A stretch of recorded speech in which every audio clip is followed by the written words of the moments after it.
All right, well, hello everybody. Hi. Welcome to the Logos Institute for Crisis Management and Executive Leadership. I'm Fred Garcia, and I'm the Executive Director of the Logos Institute. Some of you know me as Professor Garcia. Those who graduated yesterday now know me as Fred. Those who have yet to graduate still know me as Professor Garcia. We are here to celebrate the graduates. But before we do, I'd like to, at least to the degree I can see them, invite my Logos Institute colleagues to please make yourselves known. There they are. Hello. Great. Let me offer just a personal observation, and that is 40 years ago I graduated from NYU, and I still have a vivid memory. Thank you. And I still have a vivid memory of the ceremony. You guys were in Yankee Stadium yesterday. 40 years ago, the entire university graduation was in Washington Square Park. That's just a sign of how NYU has grown in that time. A year later, on what happened to be my 23rd birthday, I got my master's degree at a neighboring university somewhere uptown. And then, as yesterday, their entire university graduation was on about 10% of their campus. So we were bigger then, and we're bigger now, and we're great. Let me begin by asking those who graduated yesterday with a master's in public relations and corporate communication, please identify yourselves so we can cheer you.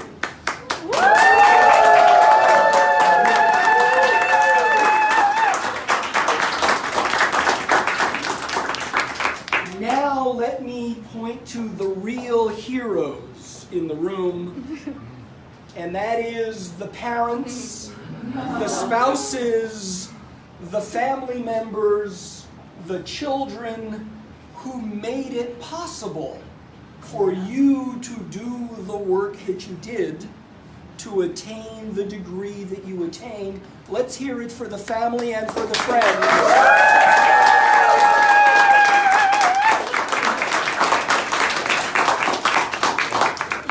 Let me ask, who here is still enrolled as a student in the PRCC program? Let's hear it for them. Let me ask, who are the alumni of our program who are present in the room?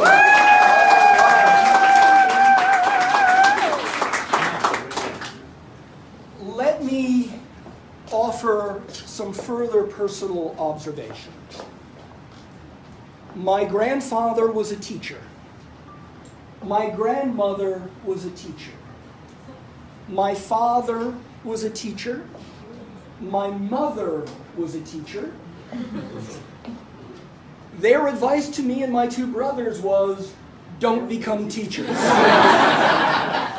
So, of course, I became a teacher, and each of my two brothers became a teacher. One of my two daughters is a teacher, and I expect the other daughter will soon be. One of the joys of being a teacher is our students. And it is written in the Talmud that I have learned much from my teachers. Hello. I have learned more from my colleagues, but it is from my students that I have learned the most. And I think the teachers in the room, whom we'll honor in a moment, will attest that that is true. And I think of teaching as I remember Chaucer's Canterbury Tales description of the teacher. Und gladly would he learn, und gladly teach. That we teachers are simultaneously learning and teaching, as are our students. So I'd like to take a moment to first ask those in the room who teach in the NYU PRCC program, either as faculty or as teachers in other capacities in the room, please identify yourselves and make yourselves known.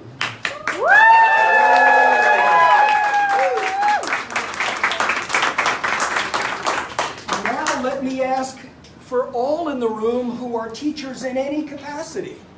We would like to honor you as well. So please make yourselves known. Yay.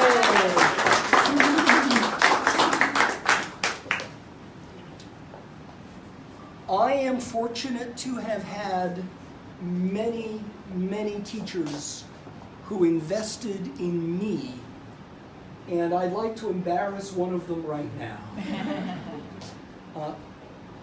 Some decades ago, I won't say how many, but they fit on one hand. I was a recent master's recipient, still moving on to study more, and I found myself working at a small office of a big PR firm. Some of you may have heard of it. It's called Edelman. And who here works at Edelman? Who here has worked at Edelman? Great. Yeah. And I was 23 and I had been hired by a very old woman who must have been 28. And she was a vice president and I was an account executive. And those who've worked in PR firms will know that there's a big gap between the account executive and the vice president. And she was brilliant and she was my champion. And she helped me learn how to write. I was getting a graduate degree in ancient Greek, and she taught me how to write English. And that meant a red pen. And when I would get my stuff back with a red pen, it would be just red pen on the documents. But then, to my delight, about 6 months into my work there, they all realized that that was not the right depth between the account executive and the vice president. So an account supervisor came in to actually be my boss and to actually be my teacher, and was able to work closely with me and teach me PR, which I had not learned. I was sort of making it up as I went along. And that teacher not only taught me, but he has taught many of you, because he has since joined the NYU PRCC faculty, and I'd like to invite Mel Ehrlich to please come up and be recognized as my teacher. As my teacher and as your teacher. And if you'd like to say anything, you may. Thank you, Fred. But I have to say that when you're working in an agency, obviously you're working for clients, but the key to success is to make your boss look good, right? Yeah. And that's what Fred did. He made me look good. He helped me make him look good. I'd like to invite our other NYU PRCC faculty to come up and be recognized and say a few words. I'd like to start with my student and my colleague and my teacher and my friend and the author of the must-read book on how to succeed in public relations, Kristen Johnson.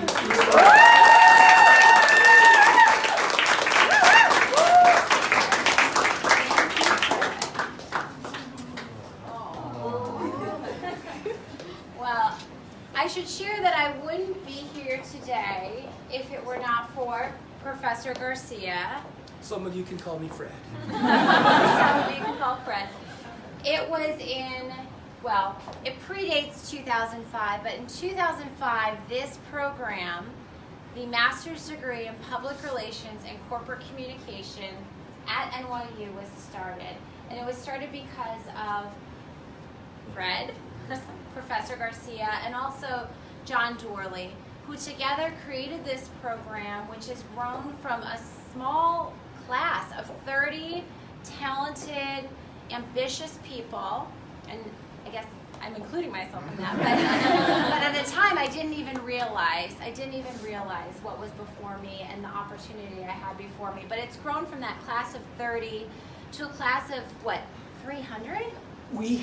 It's about 600 students enrolled. We have about 175 crossing the stage tomorrow.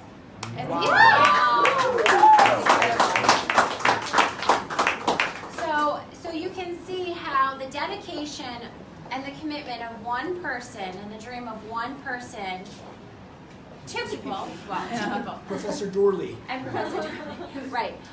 But to honor Fred and the contribution he made, and to look at this room today, and to see how many people we have here today, and to think that I got to be a part of that story, and now you get to be a part of that story, is incredibly inspiring.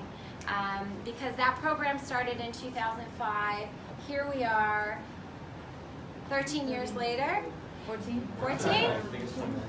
It's pretty unbelievable, actually. And you think about all of the people who are going out right now, all of you new graduates who are going out into the world, newly equipped with theory and practice and regard and community in and for public relations. It's extraordinary.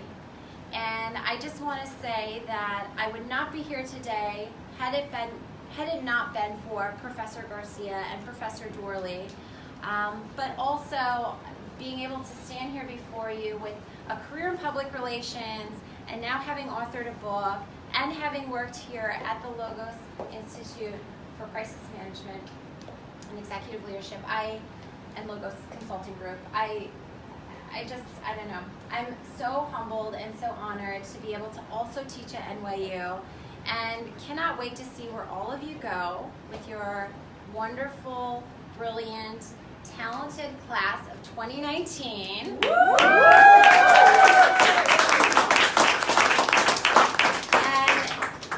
I truly wish and hope that you all keep in touch. Let us know how you're doing, where you go. We are a community now, and I welcome you to join me as an alumna and into our alumni group, and look forward to watching you become the movers and the shakers of our industry. So thank you and congratulations.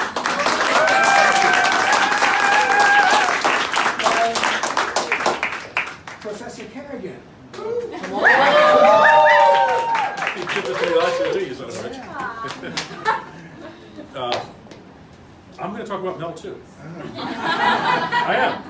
And he probably doesn't remember this at all. He's probably saying, why is he talking about me? But I graduated from NYU 30 years ago, when we also graduated in Washington Square Park. And there were two guest speakers that came in the career program that was undergrad then. One was Fred Garcia, who made me think, I think I want to do that. And the other was Mel Ehrlich, who I said, I definitely want to do that. And I think he worked for GCI at the time. It was like 87, 88, something like that. Years later, we ended up working at the same firm. We were in Hill Knowlton. But I was on the east side, and he was all the way down the west side. And since I didn't know anything about healthcare PR, I never wandered down there because I didn't want to be found out. I didn't know what I was talking about because then I'd get red penned. And all these years later, to be in the same program is quite an honor to work with somebody who's been, is the reason I'm in this business. And Fred mentioned Professor Dorley. So the way I got into this was sort of odd. A recruiter called me and said, do you know anybody who wants to teach at NYU? And I said, and it was a voicemail, so I called back and said, yes, I do. And she never called back. I was like, what's up with that? And then through a chain of command to my CEO, Andy Polanski, suddenly I had a lunch meeting with a guy named John Dorley, who I didn't know and frankly never heard of. Like, the name's familiar, why do I know this guy? And then I looked up on my bookshelf and I saw the book Reputation Management, Fred Garcia and John Doorly. Now it's inscribed to me, but only by Fred Garcia. So I said, well, if Fred knows John Doorly, he must not suck. So I had lunch and I practiced and I rehearsed of what I'm going to tell this man to get this job because I really wanted it. And about an hour and a half in, I'm like, I'm out of stories, which is hard to believe. And I'm like, I got nothing else. He said, well, don't you have someplace to go? And I'm like, yeah, I have a dentist appointment. Actually, he said, you already have the job. I just want to say hi. But he wouldn't stop talking. and that was 6 years ago, and then I have the job, and it's because of that book. So thank you for volunteering to speak at NYU. Yeah. Thank you for speaking that day at NYU, and for not saying anything when I was at Hill and Knowlton. And it's great to be here. Thank you. All right. I just want to add to that story because community is so important, and I can't emphasize enough how much the NYU community has meant to me and meant to the people who are in my community, which now includes all of you. But it's funny because just today, after how long have we known each other now? At least 5 years, more than that. But I just learned that Professor Ehrlich had hired the woman who ultimately hired me at Edelman in 2006. So there is truly a legacy here, and it's important to appreciate and honor the legacy that you are becoming a part of. And I just want to say thank you for the work that you've done as well. So now we're going to embarrass other people. One of the things the Logos Institute for Crisis Management and Executive Leadership does is study patterns of leadership, study the attributes and temperaments that make for great leaders. We study how leaders work in the world, and we study the patterns of leadership. And several years ago, we decided to do more than study those patterns, but to actually respond to those patterns in meaningful ways. And one of the ways we do that is we identify promising young leaders who are either just starting out in their careers or restarting their careers, recently graduated or in the process of graduating, who we believe not only are great leaders but have the potential to create even more leaders in the future. And we created the Logos Institute Rising Leader Award to recognize those leaders who we believe will change the world in very powerful ways. I'm pleased that the first winner, the first recipient of the Logos Institute Rising Leader Award is with us today. That is Dr. Carolyn Harris.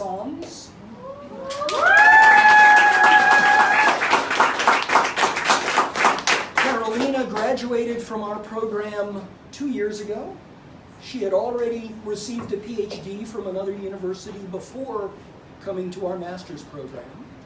In the immediate aftermath of graduating, she became a professor of communication in the City University system and is now, for the last year and 3/4, a communication consultant and leadership coach at Templar Advisors.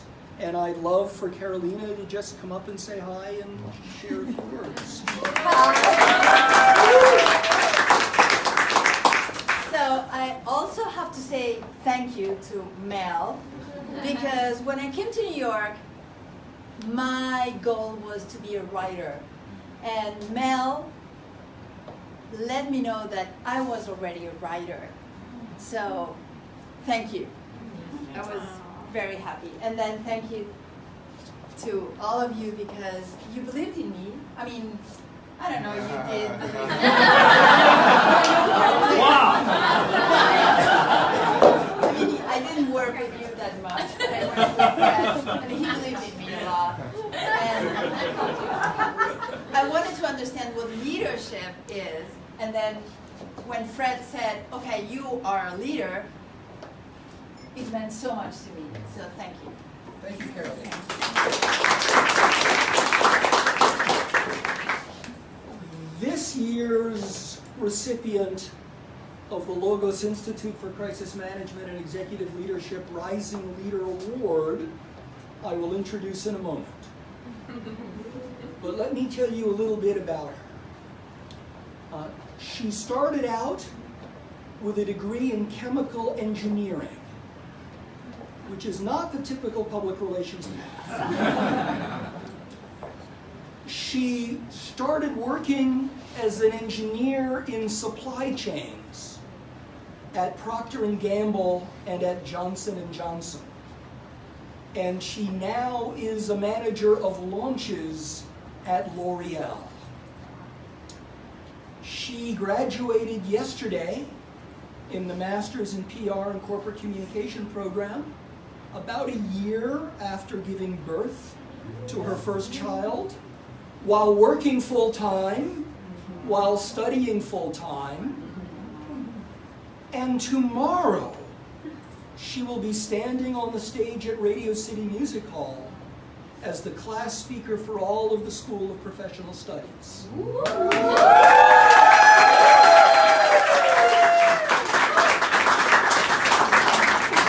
She's got game.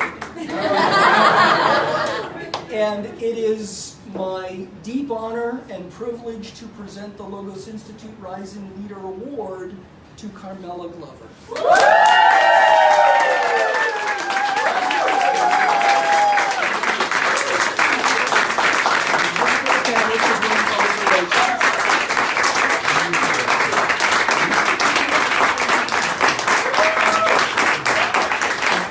I'll hold this in safekeeping if you want to say some words. Sure.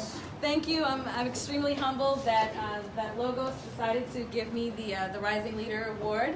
I want to tell a quick story, just demonstrating that as we're all rising leaders, as grads, we all are empowered with our master's degree. I just want to demonstrate that everything that we've learned is actually applicable in the real world. So when we practice things in class, it's like everybody got it. We're all, we're practicing, but it's easy in class. I manage a small team at work of 8 people, and they came to me recently, actually last Friday, saying we have a problem. We are sending emails to our upper management and our executive level leaders about crises, and we're not getting any responses. I said, okay, it's my job to do the strategy. Let's kind of understand what's going on here. We pulled up an email.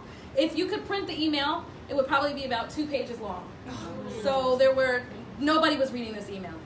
So I actually taught my team something that I learned in both Professor Garcia and Professor Johnson's class. I'm going to call them Professor out of deference, and I probably always will. But I learned in their class something called the 3-minute drill.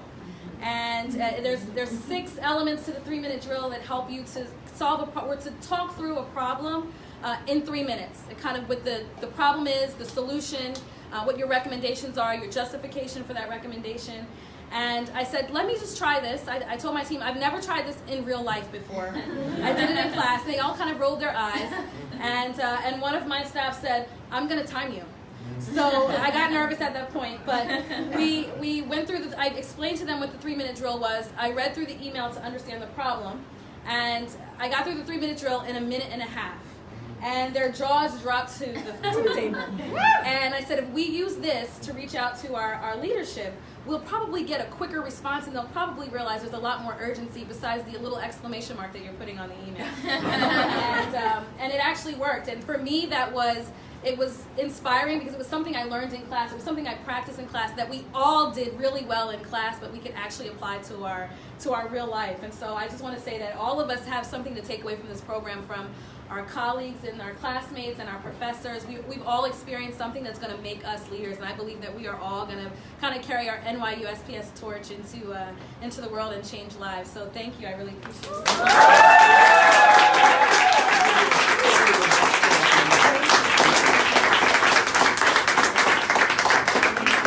In a moment, I'm going to invite us to raise a glass, either physically or metaphorically. So if anyone is in need of a glass or any substance to put into the glass, now is the time. But let me begin to close our time in this gathering with this observation. The 3-minute drill that Carmela described was developed by a gentleman who happened to be the recipient of the inaugural Logos Institute Outstanding Leader Award that we give to senior leaders later in their career. He was a professor in this program. His name is Jim Lukashevsky. And now, here is the heavy part of today. The first course in any university in public relations was taught in 1923 right here at NYU.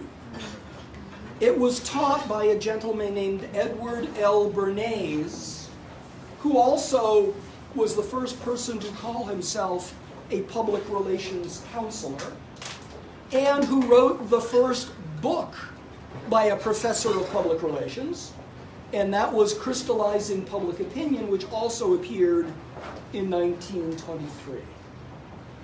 Bernays was a teacher and mentor to many people, one of whom was Chester Berger. Chester Berger was a teacher and mentor to many people, one of whom was Jim Lukashevsky. Jim Lukashevsky was my personal mentor and teacher for 30 years, in addition to mentoring and teaching other people.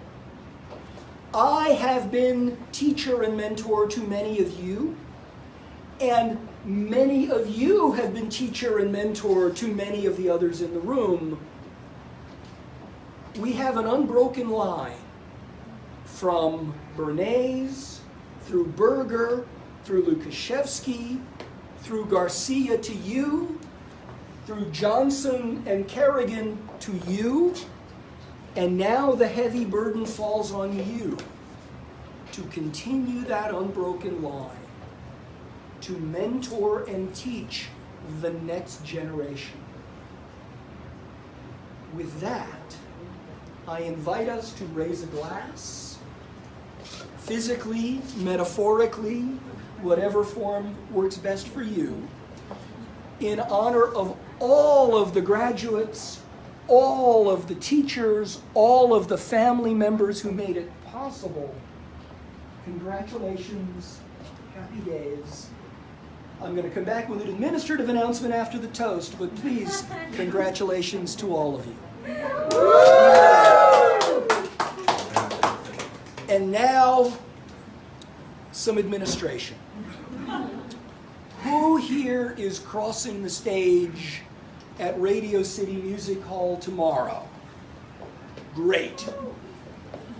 Professor Johnson, Professor Kerrigan, and I and other professors will be up on the stage before you get there.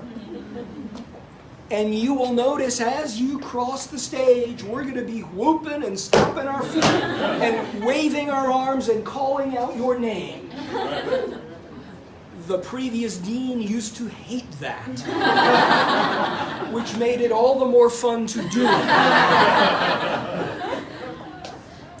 So as you cross the stage, we will be upstage. Your family and friends will be downstage. If you have to choose one way or the other, note that there are consequences. We hope you will choose both. We look forward to seeing you tomorrow. We look forward to seeing you for the rest of your lives and careers. Please stay in touch. Please remember to pass it on. And with that, please get to know each other. We have more things you can put in glasses. We have more things you can put in your stomachs. We have people who are eager to get to know each other. Thank you for coming. We'll see you all tomorrow afternoon.